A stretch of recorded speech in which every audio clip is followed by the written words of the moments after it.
All hands, beat to quarters. Run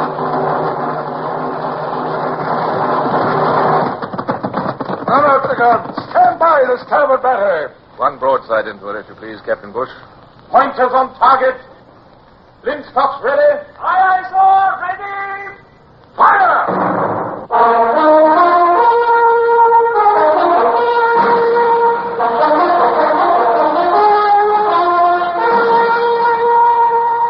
Presenting Michael Redgrave as C.S. Forrester's indomitable man of the sea, Horatio Hornblower.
Now that I'm much older than I was then, I look back on myself in those days with amazement. The island of Haiti was beautiful.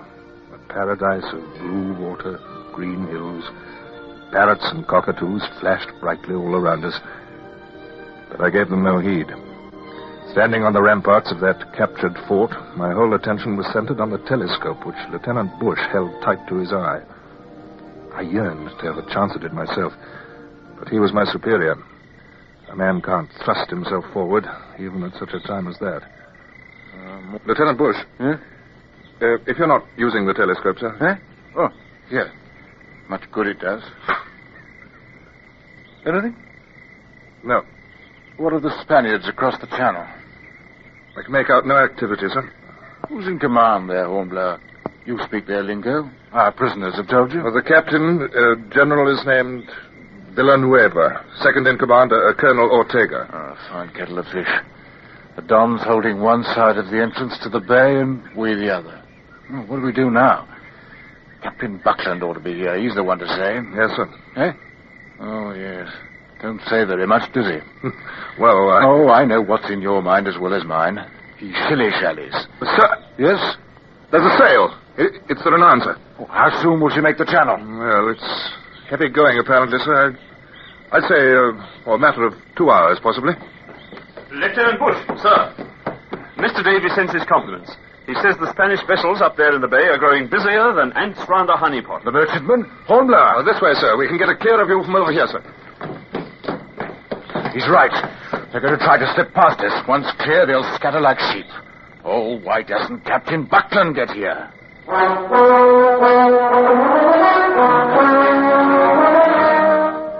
Lively there! Run out those cannons! Loaded and ready, sir. Spanish guns, but they'll serve. Make certain they do, Mr. Davy. They'll range across the channel. Aye, sir. Almost to the other port. Not quite. Just as well they can't. Just the Dons and we will be battering each other to bits. Sir? Hornblower, what are you doing here? Sir. Your orders were to keep an eye on the shipping. Yes, sir. I detailed Midshipman Brown. Sir, do you think we could use hot shot? Hot shots? Heat the cannonballs red hot. Start fires aboard the Spaniards. Do much more damage that way, don't you think, sir? Well, we'll be fortunate to hit them at all as it is. Well, that's it, exactly. Heat them red hot, eh? Yes, sir. Well, it was never done at sea. Well, it's too much risk at sea, sir. Oh. Wooden ships, there's a risk of setting yourself on fire. But there's the furnace for it. The Dons make it accustomed. Do you see, sir? Special metal baskets to carry the ball in and transfer it to the guns. Hornblower, have you any idea how to load hot shots? Well, let one such cannonball touch the powder and we'll all be blown sky high. Well, we could use wet wads as well as dry wads, sir. You've done it before? Well, no, sir, never. Lieutenant Hornblower, sir. What is it, Dawson? Midshipman Brown sent you? Aye, sir. He says to tell you one of them vessels is up to anchor. She's heading for the channel now. Oh. Lieutenant Bush. Please, sir, let's try. There's time. Very well, Hornblower. Tell off a detail to keep the cannonballs, if you please.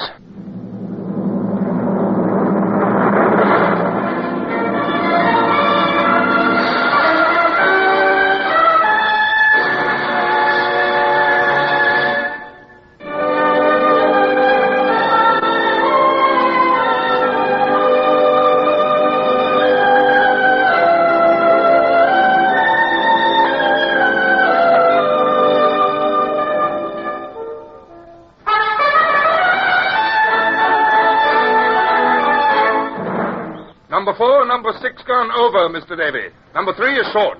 Right, swab out the guns. Fire, boys! Fire, boys! Wet ones.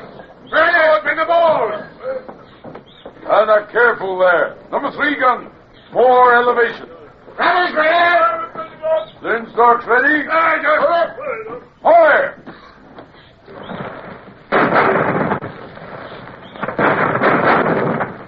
Oh, that's not good. Oh, Mr. Hornblower, something's gone amiss.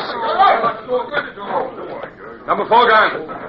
Number 4 gun, what's this cannonball doing on the ground? It won't fit in the muzzle, sir. Oh, nonsense. Why shouldn't it fit? There's another. Same thing that happened with number 4, sir. Hornblower. It's all my fault, sir. Those cursed cannonballs are overheated. Overheated? They're too long in the furnace. They've lost their shape. They won't fit the bore. Delay any more firing. It's no use, sir. I'm sorry, Lieutenant Bush. Oh, are you now? Yes, I overreached myself. Oh, maybe not. Why? What do you mean? Well, stop looking at the guns and you'll see for yourself. See? Spaniard! He's lost headway. He's swung around across the channel. Look, is that smoke? It is. He's on fire, sir. Aye, that is. There go the sails. Yes, and the others have turned back. They're afraid to venture the channel. Red-hot cannonballs. I shall report this to Captain Buckland. And by the speed they're returning, I should think they'll be here in under an hour.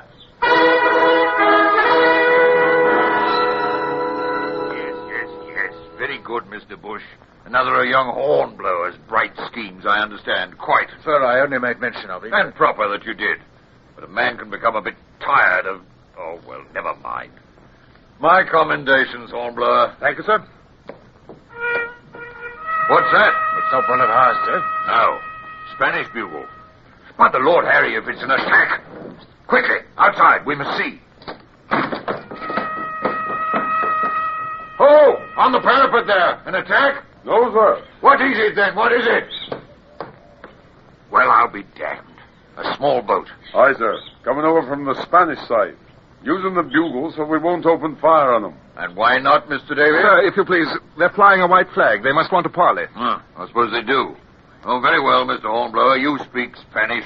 Take an escort and meet whoever it is outside the fort. Aye, sir. If you must fetch him in, be certain he's blindfolded. I've no wish to have the Dons know all about us.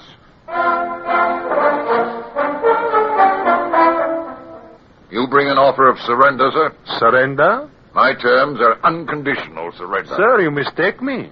Surrender, yes, but of us? No. I'm here to accept your surrender.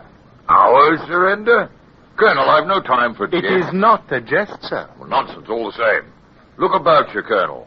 You said yourself, 2 days ago this fortress was yours, and now it's ours. See the fortunes of war. Exactly.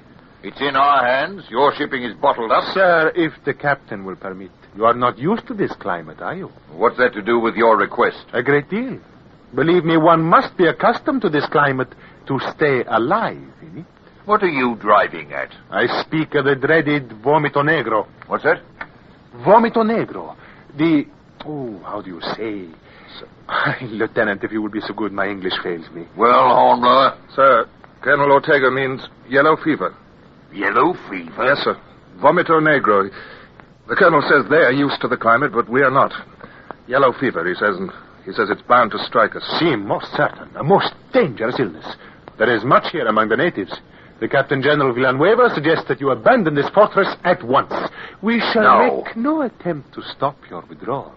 But believe me, Captain, if you stay within a very short time, you will all die of yellow fever.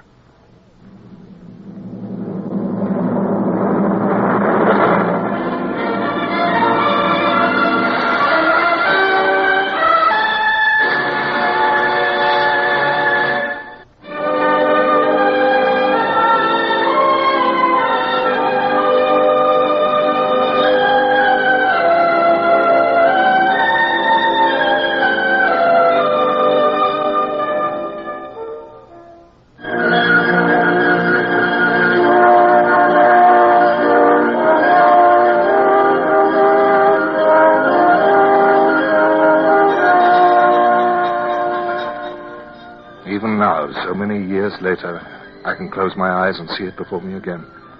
High noon on that fabulous island.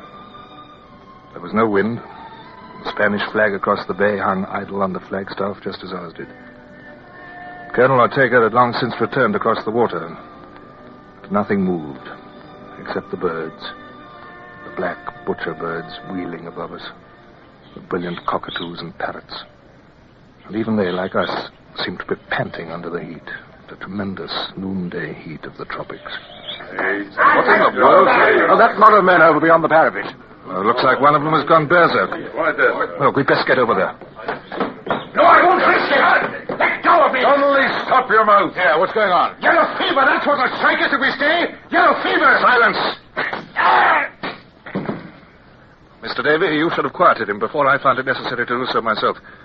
Have him put under guard. Aye, sir. Mr. Hornblower, sir. Yes? Is it true what he said? Yellow fever? There's no sign of yellow fever. The men say that Spanish colonel said it's bound to hit us, sir. They say... Never mind what they say. You've been given an order, Mr. Davy. Aye, sir. Prentice, turn back all. Take his arms and legs. Lively now. Up with it. Hornblower. How did they find out? Rumor like that'll lead to panic. How did they find out? No, how do they always find out? Mr. Bush, this might be serious. Do you think we should inform the captain?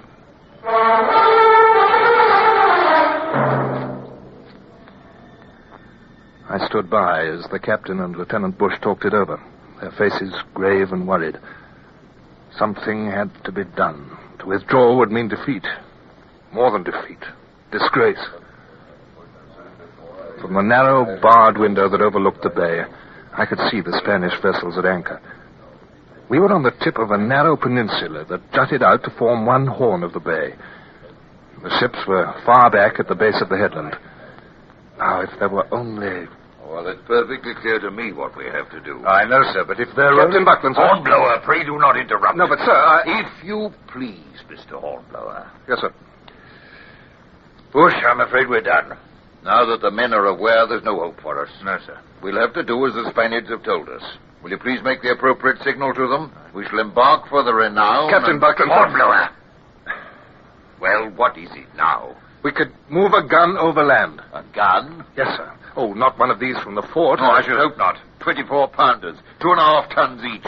Garrison carriages, practically immovable. No, but we could use one from the Renown, sir. One of those long 9-pounders we've got mounted as bow chasers. They have a range near as good as these. You wait a bit. The Renown's up here with us. The Spanish vessels are far in the rear of the bay. It's a good 4 miles. Sir, we needn't drag it from here. Sir, if I may... Look, I hold up my thumb and forefinger. Now, the bay is the space in between. We're here, out where the thumbnail is. Yeah, no need to tell me what I know full well. A good 4 miles, sir. But if the Renown sails round the headland... Around the thumbnail, is that it, Hornblower? 9-pounder, sway it up to the top of the cliff and across the base of the thumb. I mean the land, you know. And we have the Don's ships under fire, sir. We'd be firing at salutes. I see, yes. Question of whether it'll do any good. They need those ships, sir. If they see they're going to be destroyed, they'd be frightened. They'd rather surrender to us than be marooned on this island at the mercy of the natives. Possible? Yes, that's more than possible, sir. It could be done. Hornblower, don't overreach yourself. What's... Turn the tables, eh? A gun on the headland. Mr. Bush, do you think it might succeed? I suggest we try it, sir. We had to wait till dark, so the Spaniards wouldn't guess what we were up to. The day seemed endless. But finally, night came. The sudden, black, deep night of the tropics. Lieutenant Bush was left in command of the captured fortress. The Renown picked up a vagrant breeze, and silently we slipped round the headland until we reached the proper spot. Oh, one more point. Sir? One of the men was in a panic this morning. Donnelly, I believe. Yes, sir. I understand you took him with you.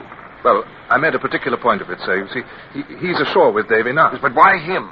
The man's in a panic. Well, I thought it best to keep him active, sir. He'll be much too busy to be concerned about yellow fever then, sir. Oh, I see. Oh, well, off you go, Hornblower. Good fortune.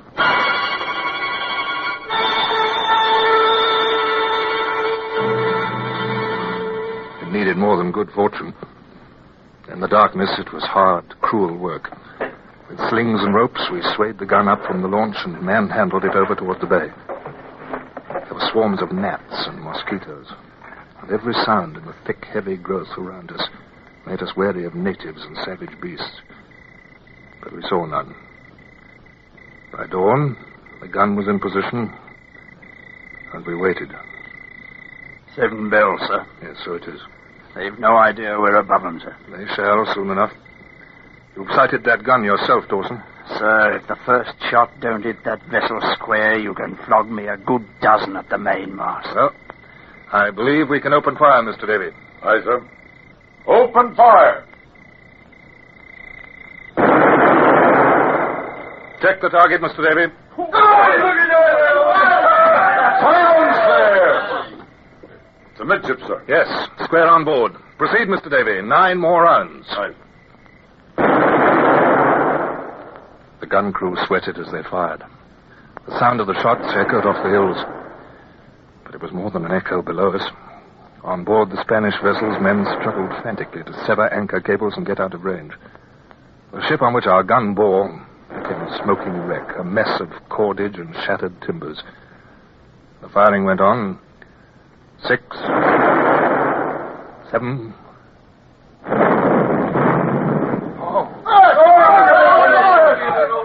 Mr. Davy, what in the devil was that? The gun's unbushed, sir. Unbushed? Aye, sir. The plug round the touch hole. The powder blast unseated it.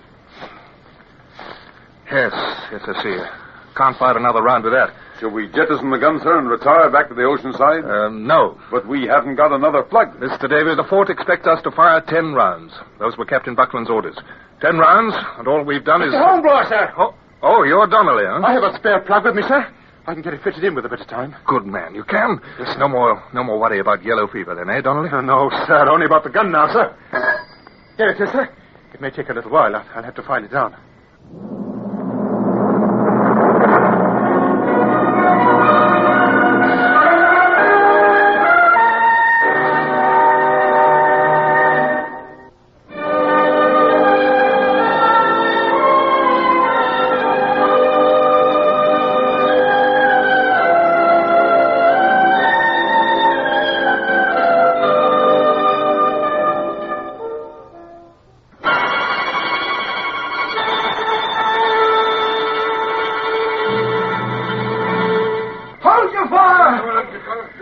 Lieutenant Bush. Hold your fire. Captain Buckland's compliments, and I shall never volunteer to run 4 miles at that pace. What is it, Mr. Bush? I don't understand it. Oh, don't you, Hornblower? It worked. What? The Spaniards have capitulated? No sooner had you opened up than Ortega came flying across the channel. You should have seen his bumboat. No Spaniards ever used their oars so fast. Aye. Capitulation. They'll abandon the fort and blow it up. We'll take them as prisoners to Jamaica. There's not enough room aboard the Renan. Oh, said the Renan. We'll use their own craft as prison ships. What? The ships are included? Oh, don't look so surprised, Hornblower. Your idea to begin with, wasn't it? Aye. The 3 that are left. Prizes of war. Prizes? We'll get prize money. Mr. Davy, take care of that gun. They must be back aboard the Renan before sunset. Aye, sir. I'll buckle through. Bush, it worked. I was... No, Hornblower. I had my doubts, too. May I say? Yes, what? Well, I'd like to say I've been envious of you before now. Oh, before? As your superior, I resented it. I can resent you no longer. You're brilliant and I'm not, and that's the way it is. You deserve every credit and I'll not grudge it. Hornblower, I call you Horatio. I'd like to be your friend. Why, I'm flattered. I don't know what to say. Mr. Bush, do you realize I don't even know your first name.